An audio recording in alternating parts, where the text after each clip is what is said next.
अस्सलामुअलैकुम, मैं हूं यासिर पीरजादा। आप देख रहे हैं मेट्रो 7 पाकिस्तान। आइए चलते हैं खबरों की जानिब।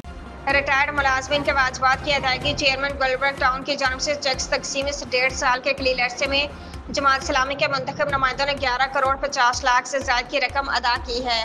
नसरतुल्लाह रिटायर्ड मुलाजमीन की उम्मीदें लीव इंकेशमेंट और पेंशन से वाबस्ता होती है। अब्दुल हमीद सहाग कराची में जमात इस्लामी जिला Gulberg Kamran Siraj chairman Gulberg town Nasrullah vice chairman Mohammad Ilyas municipal commissioner Abdul Hameed Sahag साबका टाउन नाजिम फारूक नेमतुल्लाह के हमरा एक सादा मगर पुरवकार तकरीब में रिटायर्ड मुलाजमिन और मरहूम मुलाजमिन के वर्षा में 85 लाख रुपए के चेक तकसीम किए। ये अदायगियाँ मुलाजमीन की खिदमात के इतराफ़ और उनके वाजिबात की बर वक्त फरहमी मंतखब बल्दियाती क़यादत के अज़्म का मासर है। इन ख्यालात के इज़हार अमीर जमात इस्लामी ज़िला गुलबर्ग कामरान सराज ने चेक की तकसीम और नए चेयरमैन सेक्रेटरीट के इफ्तिताह के मौका पर किया। उन्होंने मजीद कहा कि हमारे मुंतखब नुमाइंदों ने 2 साल के कलील अरसे में 13 करोड़ से ज्यादा रकम रिटायर्ड होने वाले मुलाजमिन और लीव इंकेशमेंट की मद में अदा कर चुके हैं।